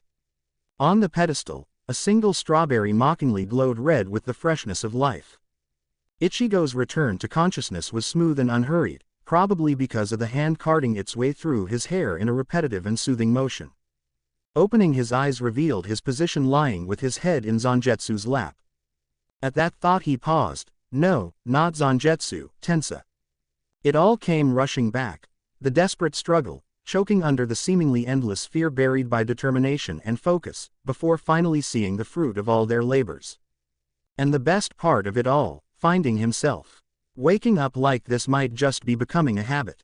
A deep chuckle was his only response before he once more felt the sensation which had woken him in the first place, fingers combing through his short orange locks. Closing his eyes with a sigh, Ichigo allowed himself to sink into the feeling of their bond, floating in the soothing ocean of serenity that surrounded them. It was only now, after all the madness was over, that he could fully appreciate what learning and mastering his Bankai had done. He could already tell that the experience had greatly changed him. Where before he might have had to work to achieve his current state of relaxation, now he found that it came easily to him. The easy stoicism that he had only ever found in Zangetsu now thrummed through him, and that was just the tip of the iceberg. Accepting Tensa Zangetsu as he had done had blended their very essences even further than when he had learned his Shikai all those weeks ago. Ichigo wouldn't have it any other way. He was about to ask how long he had been out for when a chilling voice interrupted.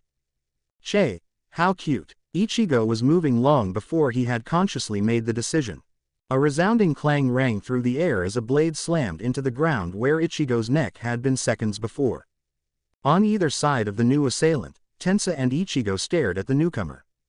Ichigo felt the breath freeze in his lungs as his own whited-out face leered at him, his own mouth pulled into an expression that could never exist on his face, his own eyes glinting yellow and black and so filled with playful malice that the very air seemed to quiver in terror. He felt a shudder start at the base of his spine and begin to make its way up to his head, but it never got there. A motion in his periphery drew his gaze and he locked eyes with Tensa and felt his earlier calm fill his soul, leaving no room for the rising terror that had been threatening to drown him. Taking in a deep breath and letting it out, he let go of the last of any lingering discomfort and then he spoke. Who are you? Before the sound of his voice had even died down, Ichigo knew that he had made a mistake.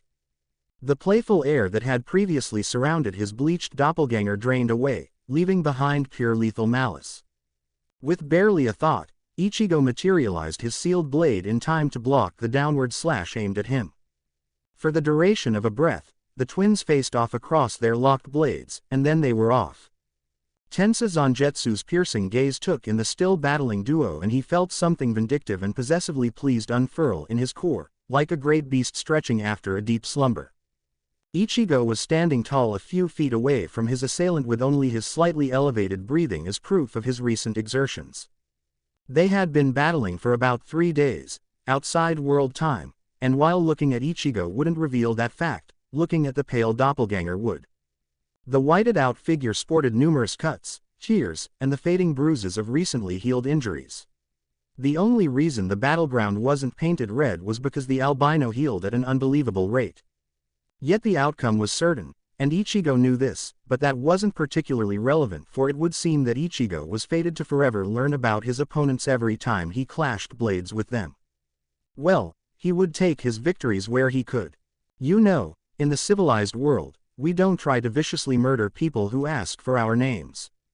Surprisingly, his opponent actually paused and cocked his head in visible contemplation. Not even daring to hope, Ichigo was still on guard as he watched his doppelganger drop out of his combat stance and rest his blade on his shoulder, before responding. "Well then, you fuckers been doing it wrong all along." Carefully ignoring the manic grin and the oddly double-toned voice oozing with bloodlust, Ichigo got to the point. "How long have you been here?" The faint suggestion of a smile which had been on the other's face bloomed into a real and macabre thing as the white figure began a slow mocking applause. "Not bad, not bad at all. Tell ya what, just 'cause you ain't asking a dumb question I'll answer, I've been here as long as he's been here." Ichigo's steady gaze followed the thumb pointed behind his opponent and rests on the figure of Tensa Zangetsu standing calmly in the background. He quietly considered the answer, added it to the idea steadily taking hold in his mind, all the while fighting to ignore the steady thrum of panic winding its way underneath his thin veneer of calm. Nodding his head, he finally said, "You can't beat me." Immediately after he spoke, and while his doppelganger was absorbing his words, he felt Tensa Zangetsu's sharp amusement at hearing Ichigo use the words that had once been aimed at him. Then suddenly he no longer had time to ponder anything that was not the white specter of death rushing towards him with the Shikai version of his own blade. In the instant before they clash, Ichigo actually considered unsealing his sword, before he buried all his uncertainties under the confidence he could feel from Tensa Zangetsu, a confidence that had not flagged since it first came into being after he learned Bankai. He met the falling cleaver with a katana that was still sealed and felt a surge of slightly vindictive pleasure when his arm managed to absorb the impact without any visible strain. The frustrated confusion in the black and yellow gaze was just a bonus. As one, they sprung apart only to meet once more in a cyclone of silver and metal death, leaving the sound of steel on steel as the only evidence of their passage as they flitted from place to place. They went on like that for a few more minutes until it was clear to both of them that while Ichigo was now having to put in his all to keep up, he was still keeping up. Then without warning, the battle changed. It was only Ichigo's anti-ambush reflexes honed from getting batted about by Tensa Zangetsu that kept his head on his shoulders. In an impressive display of lightning-fast multitasking, the white assailant lunged forward with a quicksilver flash of cutting fury while maneuvering Ichigo into position for his attack to do maximum damage. Sero. Once the smoke cleared and the crashing sound faded away, Ichigo was left lightly singed from catching the fringe of the sudden attack, while his attacker gained a few seconds of respite, long enough to kick it up a notch. Bankai. Ichigo stilled as the wave of hunger-tinged power washed over him and rapidly reconsidered his options. There was confidence and then there was arrogance. He moved. After achieving the perfect state of understanding with Tensa Zangetsu, and by default, with Zangetsu himself, Ichigo found he no longer needed to speak what he was about to do. And so, with a faint pulse of subtly powerful blue reiatsu, his katana fluidly shifted into the form of his Shikai, and this time, he was the one who took the initiative. The Bankai-clad doppelganger met his forward rush with a sword that was rock-steady, but before the mocking grin could fully form on the assailant's face, Ichigo spoke. "Byakurai." The surge of lightning actually managed to catch the other off guard long enough for it to pierce through his left arm as opposed to his torso. The speed of Ichigo's Bankai was not to be underestimated. Still, as Ichigo watched the wound seal shut with a hiss of steam, he knew that his battle was far from over. The sword planted into the ground was the only reason Ichigo was still standing. He was battered, bruised, and bleeding, and yet in this instance, you should see the other guy, was the apt response. Pained gasping coming from just in front of him revealed the location of his adversary, and the sight was not pretty. Sometime during their exchange, his evil twin had begun trash-talking in a bid to throw Ichigo off his game. Having already been trained to ignore such things as a child, Ichigo had put the vitriol from his mind, until his opponent had threatened Ichigo's sisters. He had snapped. If his opponent had not possessed the phenomenal high-speed regeneration that he had, he would have died at least twice. Granted, Ichigo was only marginally better off, but that was because he had still refused to go Bankai when facing the other. Now, he slowly straightened from his hunched position and staggered towards the prone figure, being careful not to slip on any of the puddles of blood along the way. Having long since depowered from Bankai state on account of the grievous injuries he had suffered, the whited-out figure couldn't hide the slight traces of fear in his eyes as Ichigo came to a stop before him. For a few seconds they merely stared at each other in silence, before Ichigo moved. The other flinched as Ichigo thrust his sword straight down at his head, causing him to clench his eyes shut in preparation for the fatal blow. After 1 or 2 moments without pain, he hesitantly opened his eyes and stilled completely as he felt his eyelashes brushing against the tip of Ichigo's blade. With a weary sigh, Ichigo dismissed the sword in his hands and fell backwards, straight into Tensa Zangetsu's steady grip, which lowered him to the floor where he could rest with his back against the other teen's legs. The white figure haltingly rose up into a sitting position as well, still slightly wary of any attacks from Ichigo, though that caution was being slowly supplanted by anger. Preempting whatever the albino was going to say, Tensa said, "Do you know why you lost, Hollow?" Keeping his attention on the Hollow, Tensa was still aware enough to notice the lack of reaction on Ichigo's part, indicating that Ichigo had already deduced the identity of his assailant. Granted, with his black and yellow gaze, that wasn't ever in question. Huffing in annoyance, the other merely responded with a "tch." Continuing on, Tensa spoke. "While it is certainly true that you have existed as long as we have, it's also true that you have not been present for nearly as long. You awoke a few weeks ago." Seeing that his words were being listened to by both Ichigo and the Hollow, even if the latter was trying not to show it, he continued. "So while Ichigo and I trained together, you did not. While we grew stronger together, you did not. You could never hope to defeat my wielder." Leaning forward slightly as something occurred to him, Ichigo chipped in. "And that's not all. Since we've established that you're a Hollow, it means that you'd probably be all for inner darkness and anger and hate. So, I'd imagine that if I hadn't already worked through most of my issues, especially surrounding my mother's death, you would have been stronger." Seeing the other teen clench his jaw as he spoke let Ichigo know that he was correct in his thoughts. For a moment the 3 teens were silent as they absorbed all that had happened since Ichigo had fallen unconscious, before the Hollow finally spoke in an aggressive tone, though both Ichigo and Tensa could pick up the undercurrent of unease. "So what, ya gonna lock me away again, till I break out ta challenge ya once more?" Casting a lingering glance at the white teen and keeping all he had learned from crossing swords with him, Ichigo allowed the silence to stretch on until the other's aggression faltered enough to show the anxiety hidden behind it, before he took a deep breath and, while hoping he was doing the right thing, said, "Why would I do that? Tensa has already shown me that bad things happen when I try to reject parts of who I am. And as much as I would prefer it to be otherwise, you belong here, with us." Even as the barely visible tension drained out of the Hollow's shoulders, Ichigo felt Tensa's hand brushing his hair as well as a surge of approval from their bond just before the spirit spoke. Ichigo is correct. Humans have the potential to be good or evil, and in this case, both aspects are simply given form.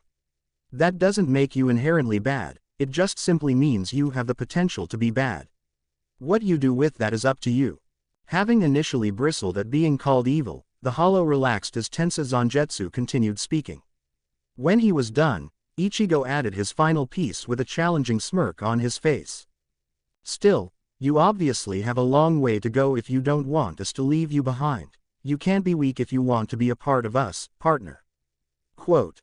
Eyes widening at the implied offer in Ichigo's words, the Hollow took a moment to just accept that he wasn't going to be locked away in the dark again, before a slightly shaky yet matching smirk came to his own face as he responded. "Just don't complain when I leave ya in the dust. Chuckling at that, Ichigo hummed to himself before reaching his hand out while meeting the other's eyes. After a moment, a white copy of his own hand clasped the outstretched hand, and in a smooth synchronized motion, they both pulled the other up, leaving them both standing face to face with their hands still clasped. Ichigo smiled to himself while the hollow just smirked, though it was noticeably lacking in malice. Releasing the other, Ichigo turned to Tensa Zangetsu and aimed a silent question at him. Their bond, being much more stable than the fledgling bond slowly forming between the two of them and the hollow, easily allowed Ichigo to convey his question without words. Nodding to Ichigo, the other team confirmed for him the final piece in the puzzle he was currently assembling, prompting him to let out a low breath as the full implications of what he had just learned hit him. Putting it from his mind for the moment, Ichigo turned so that he could see the two manifestations in his soul and waved his goodbye while slowly fading away. "Catch you later, Tensa, and you as well, Zangetsu." Just before he fully vanished, he was able to catch the startled look that crossed his white copy's face. The being now named Zangetsu was left faintly gaping at the spot where Ichigo had once stood, before he suddenly noticed the amusement on Tensa's face, causing him to scowl as he fought down an embarrassed blush. Turning to Zangetsu, Tensa reached out a hand and materialized a blade in his deceptively gentle hold. Zangetsu only had enough time to notice that it was the Bankai blade before he was flying through the air on a collision course with the side of a skyscraper. He crashed into the building, cackling delightedly all the way. With a quiet sigh, Ichigo opened his eyes to an unfamiliar ceiling, before movement to the side drew his gaze to the feline eyes staring straight at him with an unreadable look in them. "Yoruichi-san." Shaking off the look, Yoruichi cast one more lingering glance at Ichigo before grinning widely at him and saying, "Finally up, huh?" Grunting in reply, Ichigo levered himself up into a sitting position, and it was only then that he noticed his various aches and pains. While half of them could be explained by his Bankai training, the more recent ones evoked no memory for him. Touching a bandage running diagonally across his chest, Ichigo suddenly recalled the biting pain of Zangetsu's sword slicing into his side as he dodged a Sero aimed at his face. He immediately shot a questioning look at Yoruichi, who only shrugged in reply and said, "They said you suddenly started bleeding for no reason." Ichigo watched her a moment longer as her eyes shone with a knowledge he could not decipher, before letting it go for now. Just as he was about to speak, the door slid open to reveal his friends on the other side, all staring at him in shock. Rukia was the first to move. In 5 quick steps, she was by his bedside inhaling in preparation to shout at him when she was cut off by the swish of a captain's haori. Glancing behind her revealed the figure of the 4th's captain, obviously intending to check up on her patient.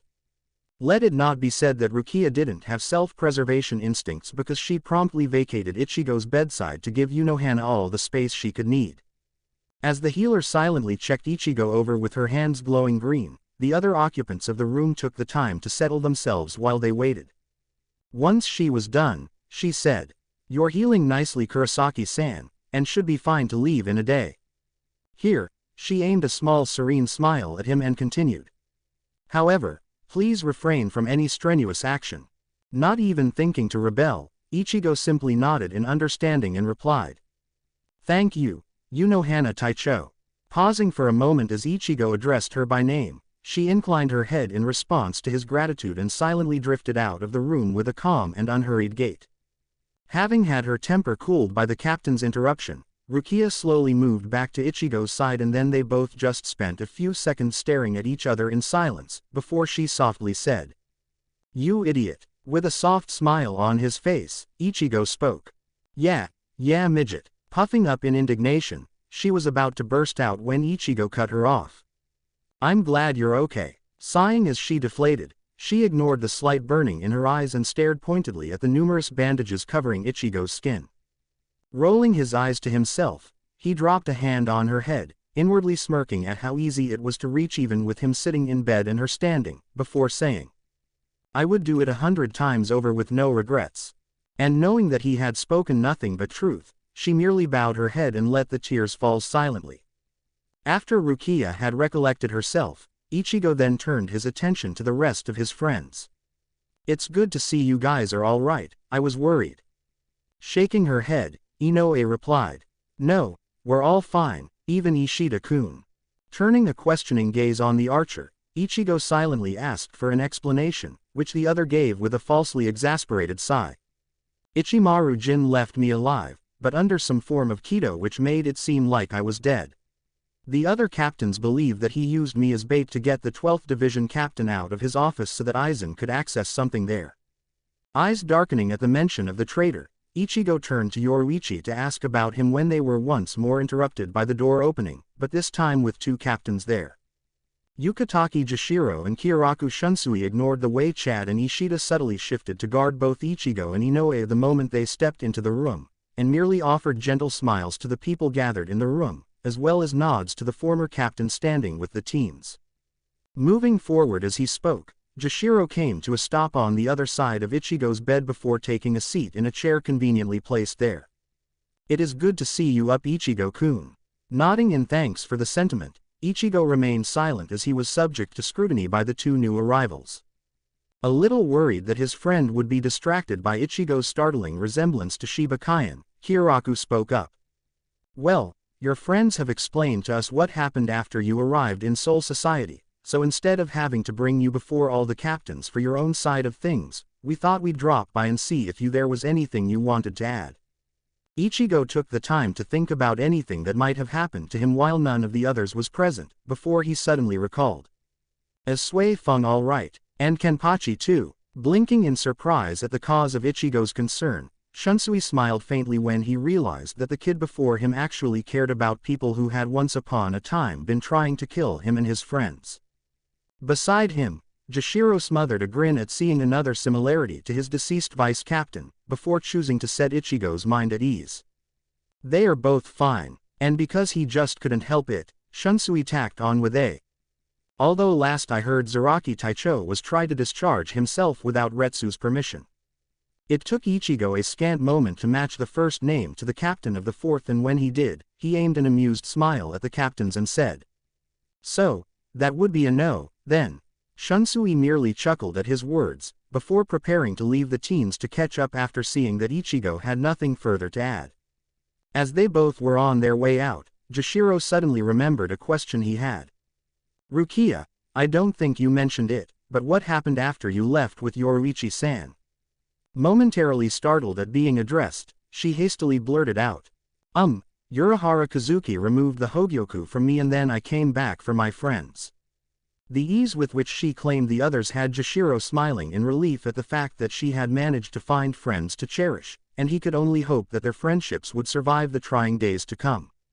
Although, he thought to himself looking at Ichigo watching everyone with his steady hazel eyes, "I don't think I need worry about any of that." With words of goodbye, the two captains departed, finally leaving the teens the chance to catch up. Kuchiki Byakuya didn't so much as twitch when his ears picked up on the approach of the person his own senses had been tracking for the past few minutes. He maintained his position before his wife's memorial as his adopted sister knelt beside him and bowed her head in respect to a woman she had no memory of. Somehow, knowing that Rukia was paying her respects to someone she saw as a stranger, Byakuya quickly found his mind being made up. Hasana was. Rukia, who had frozen at her brother's first word, found herself tense as she wondered if her brother would finally tell her about the woman who wore her own face. "Marrying Hasana was the first decision I made, not as the Kuchiki clan head but as myself, with no hesitation or regrets." Swallowing as she took in the weight behind those words, Rukia waited for her brother to continue. And when he did, she found tears springing to her eyes. "Finding you and claiming you as my sister was the second." They were words that she had always hoped for but never expected. Her breath hitched in a small gasp as she felt a hand gently rest on her bowed head. She could feel, in that gentle hand, the unyielding strength of the Kuchiki clan head, but for the first time she also felt the warm love of an older brother, a love whose vastness took her breath away even as it sheltered her. And then, with her heart filling with joy and finally knowing that her brother had always loved her as his sister, she began to listen as Byakuya spoke. "Hasana was from Inazuri and she was the kindest, gentlest, most caring soul I had ever met. There, under the cherry blossoms of the Kuchiki clan, the Kuchiki siblings connected fully for the first time since they had become a family. The sleeping dragon of Soul Society watched his captains bicker amongst themselves as they all deliberated on what to do with the children who had invaded Seraiti. He didn't know why they felt the need to discuss things, but he supposed he would allow it, even if he had already decided on what to do. After a few more minutes of pointless discussion, he finally slammed his cane into the floor, garnering instant silence. He waited a few seconds more just to be certain that he had everyone's attention, before he began to speak. By his actions, Aizen Sosuke has declared war on all of Soul Society. Therefore we must begin to focus our efforts on preparing to meet him. For too long he was able to move undetected, learning our strengths and weaknesses and planning accordingly. If we meet him in battle as we are, then we will suffer unacceptable losses. Some of the captains shifted in discomfort at the stark reality set before them. Every single one of them knew that though Aizen came off as mild-mannered, he was still a brilliant tactician. And now, knowing that he might have been underplaying his brilliance as part of his act just makes them all the more aware of how precarious their position was. That is why Kurosaki Ichigo and his companions will be important in our countermeasures. Shunsui's resigned sigh and Jashiro's faint grimace made it clear that they too had come to the same conclusion. Sui Feng, still bearing bandages from her encounter with Ichigo, shot a sharp glance at the stoic captain commander, before subsiding into inscrutable silence.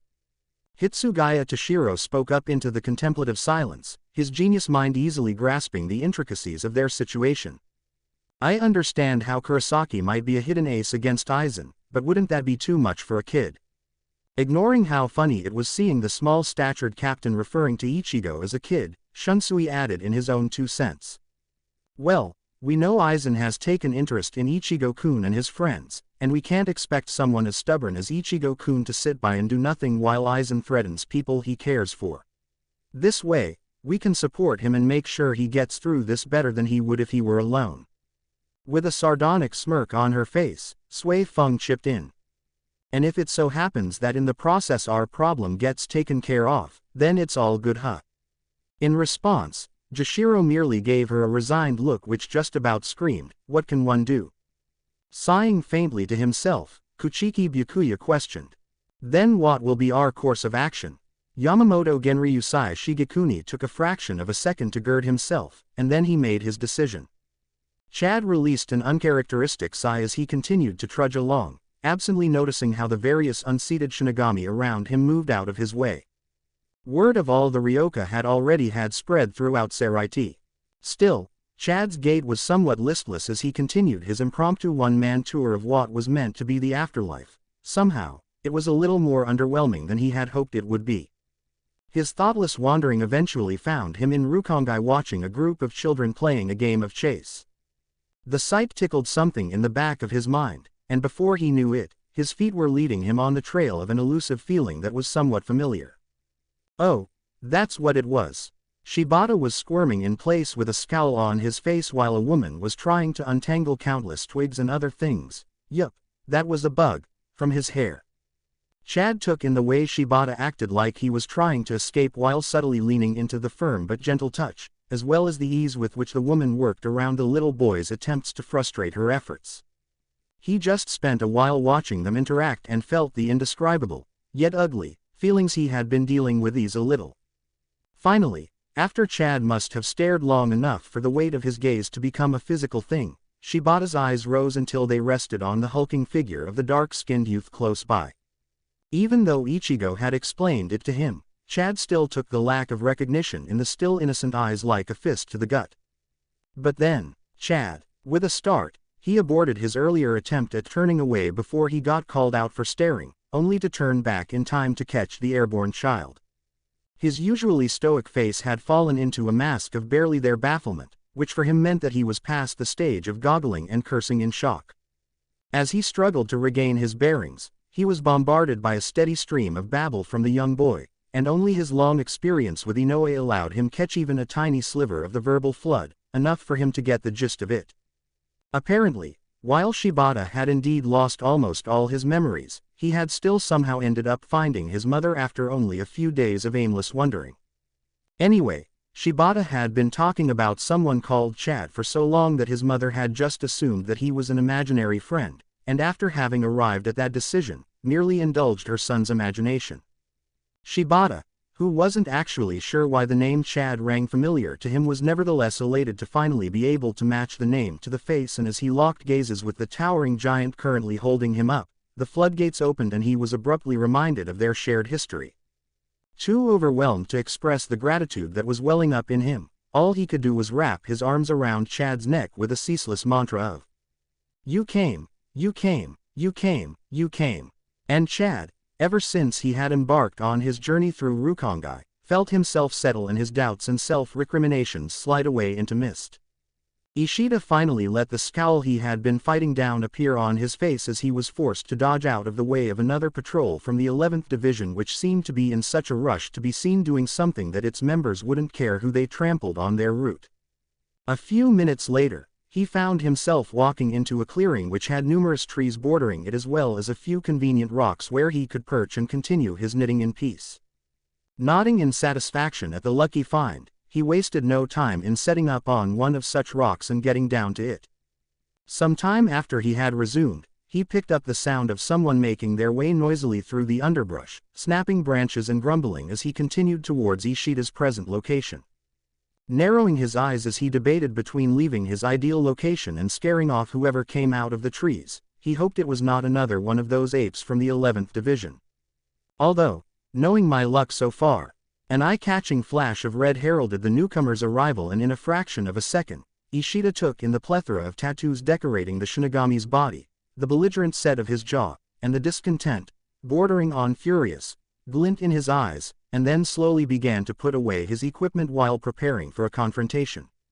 Renji startled to a stop when movement from the corner of his eye drew his attention to a black-haired skinny teenager guardedly staring at him. Adding the fact that he hadn't noticed the other to a long list of things that were getting him down, Renji prepared a biting retort which died a premature death before it could roll of his tongue. Ishida's already piercing gaze had sharpened with the keen edge of lethal intent the moment he took in the redhead's angry expression and slightly parted mouth. He felt a trickle of faintly malicious pleasure as the Shinigami's mouth snapped shut on what was undoubtedly going to be confrontational garbage. For a few tense seconds, both men eyed each other before, almost as one, they subsided with identically forlorn sighs and turned away from the other. Ishida returned to his seated position and resumed his work, while the redhead took a seat beside him.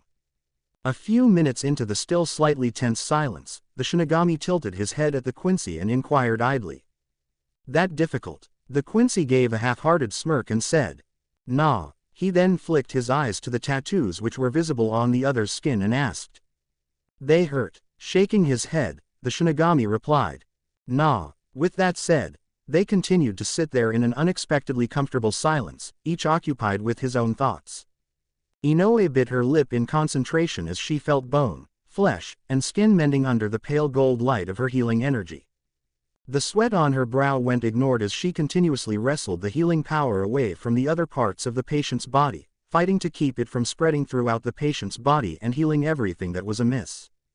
That was not the point of the current exercise.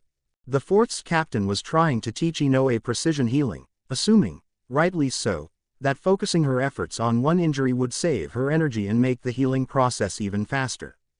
An all-round win. Finally, she felt the absence of any abnormality in the area under the focus of her senses, and with a sigh of relief, released the hold she had maintained on her power for the past half hour.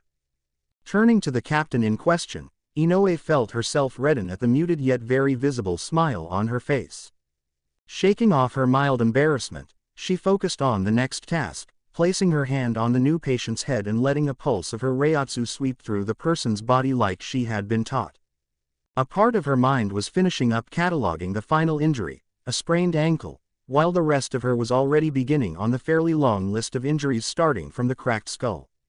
Her focus was absolute, her will unshakable. She was determined to learn as much as she could in the short time they had left and then take those lessons and build upon them once they got back home. So the next time they ended up in a scrape, she would be there to patch them up quickly and completely. Hinamori ignored the whispers and furtive glances that followed her as she made her way towards the 10th Division. Toshiro had already spent hours getting her to understand just what Aizen had done, and the consequences that she would be forced to bear.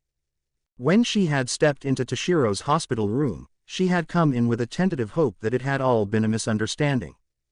Toshiro's labored breathing and bandage-swaddled body had crushed any and all denials in her mind. She respected and admired her captain, yes, but she had loved her little brother for far longer. The past few days had taught her that while she knew Aizen Taicho, she did not know Aizen Sosuke, but she knew both Hitsugaya Taicho and Hitsugaya Toshiro. That was enough for her. It took her a few seconds after stepping past the doors of the 10th Division to notice the absence of the hushed whispers that had erupted in her wake. Casting a surreptitious glance around her, she felt momentarily discomfited as she took in the way everyone was simply going about their daily lives as though nothing out of the ordinary had happened in the past few days. A motion from the doorway leading to Toshiro's office drew her eyes to the emerging figure of the 10th Division's lieutenant, and in the moment that they locked gazes, Hinamori knew just why she had encountered the sea of serenity that was the 10th Division in a place all too eager to find a scapegoat to blame for the treachery that had rocked them recently. Taking in a fortifying breath, Hinamori continued towards Rangaku, carrying in her arms the paperwork Toshiro had offered to help with until the 5th Division's lack of captaincy could be addressed.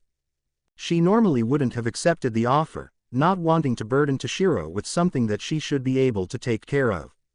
However, after thinking about it for a moment, she decided that if Toshiro was stuck doing paperwork, then he wouldn't be training like she knew he wanted to, which in turn meant that he could heal better. Besides, and here her face took on a dark cast that had never crossed her innocent features before, causing Rangaku to pause in her approach and silence to descend upon those around her.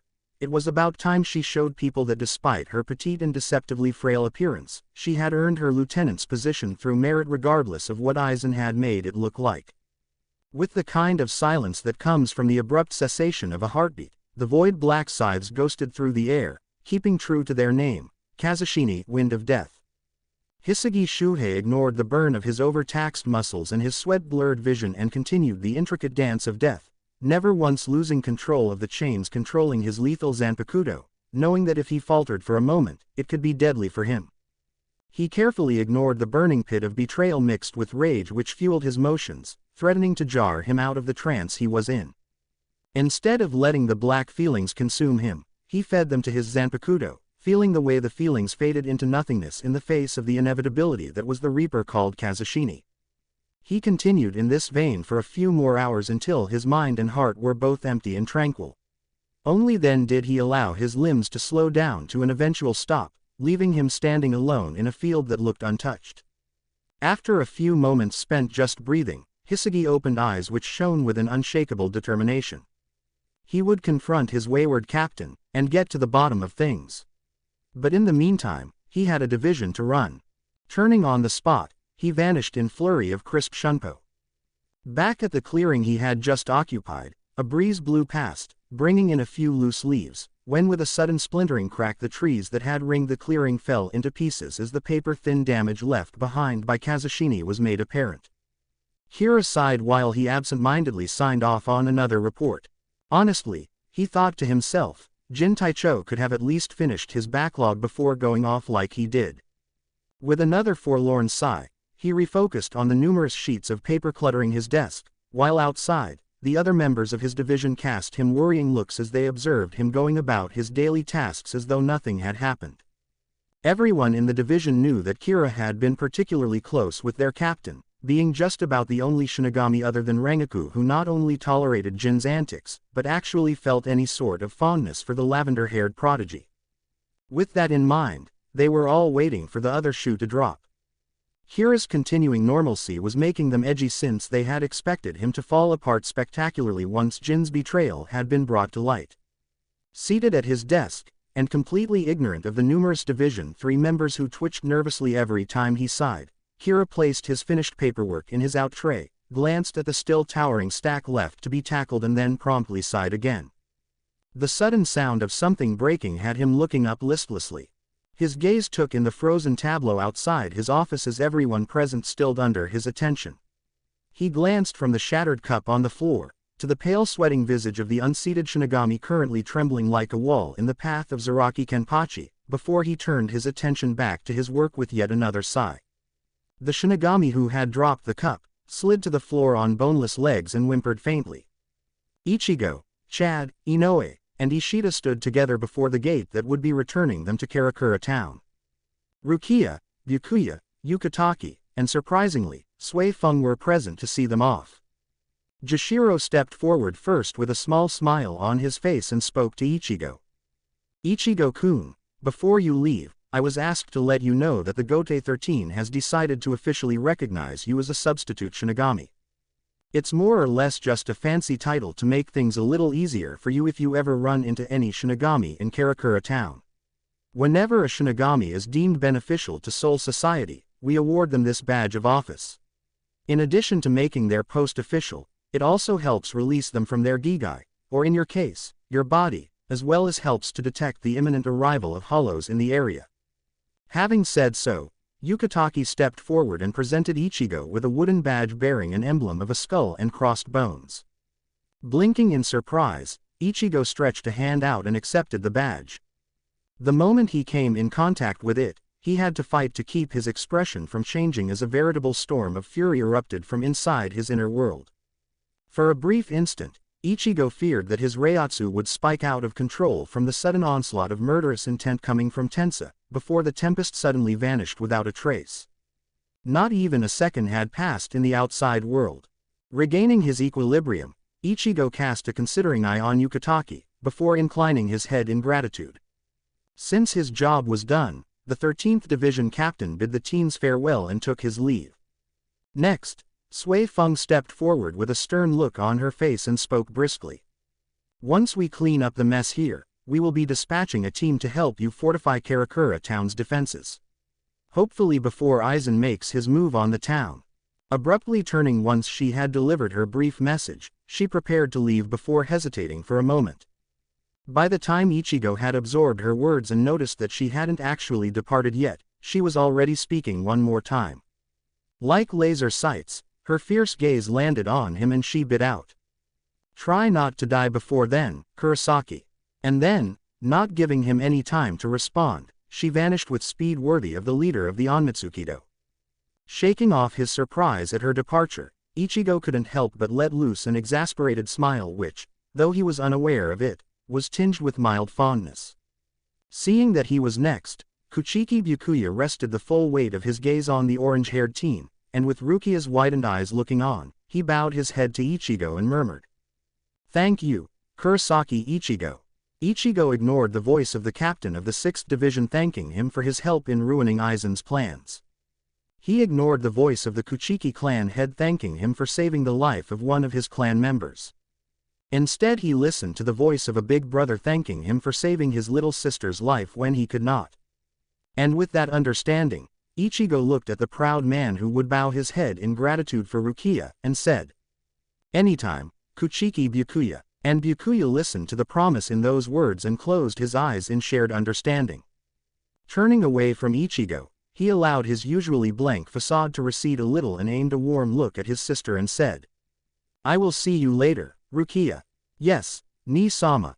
Once Byakuya had departed, Rukia was left with her friends. Swallowing the lump in her throat, she wondered how to tell them that she would not be returning to Karakura town for some time. Just as she raised her head to say something, she found herself engulfed in a warm hug. The soft skin and long orange hair let her know who the culprit was and she was only able to stutter out a broken Inoue. Before she was cut off by Inoue's voice. Don't worry Rukia-chan. And here, she drew back enough for Rukia to see the smile on her face and the shininess in her eyes, which she suspected was mirrored in her own, and then Inoue continued. We'll be waiting for you, and when you get back, we'll eat lots of red bean paste and drink lots of juice and have sleepovers with Tatsuki and Inoue. Blushing at being caught rambling, Inoue subsided into silence before mustering a slightly watery smile for Rukia who was herself fighting back the tears in her own eyes. Looking over the redhead's shoulder, Rukia took in the small smile on Ichigo's face, as well as the ones on Chad's and Ishida's faces, and it was in that moment that she realized just how lucky she was to be able to count these teens as among her friends, and to be counted in turn, as among theirs. Wordlessly, she tightened the grip she had on the back of Inoue's shirt, and nodded her head in agreement, not trusting her voice at the moment. With agreeing nods from the others, They all separated and Rukia watched as the teens leapt into the Senkaimon with a black cat leading the way. None of them once looked back, and it was fine, since this wasn't a goodbye, but merely a see you later. Thank you for watching. If you enjoyed the video, be sure to like, comment and subscribe, as well as checking out the author on fanfiction.net.